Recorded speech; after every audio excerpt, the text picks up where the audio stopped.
সূরা আর-রহমান এর আমল ও ফজিলত অনেক গুরুত্বপূর্ণ। সূরা আর-রহমানের ফজিলত অপরিসীম। আসসালামু আলাইকুম ওয়া রাহমাতুল্লাহ।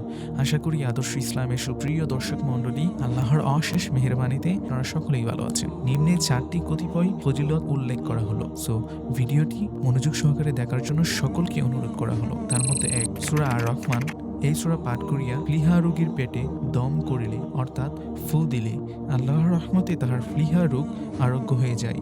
সুবহানাল্লাহ। 2, যদি কোনো ব্যক্তির চোখের দরদ কিংবা চোখ ওঠা রোগ দেখা দিলে এই সূরা 3 বার পাঠ করিয়া চোখে দম করিলে আল্লাহর রহমতে চোখ ভালো হয়ে যায়। সুবহানাল্লাহ। 3, এই সূরা 11 বার পাঠ করিলে মনের যে কোনো বাসনা পূর্ণ হয়। এবং সর্বশেষ 4, এই সূরা নকশা লিখিয়া সঙ্গে ধারণ করলে আল্লাহর রহমতে যাবতীয় রোগ ব্যাধি আরোগ্য হয়ে যায়। সুবহানাল্লাহ। হে আল্লাহ, আমাদের সকলকেই তৌফিক দান করুন, আমরা যেন সূরা আর-রহমানের আমল করতে পারি। এই পর্যন্ত ভালো থাকেন, সুস্থ থাকেন। আল্লাহ হাফেজ। ভিডিওর মাঝে যদি কোনো ভুল ভ্রান্তি হয়ে থাকে অবশ্যই ক্রমাদৃষ্টিতে দেখবেন।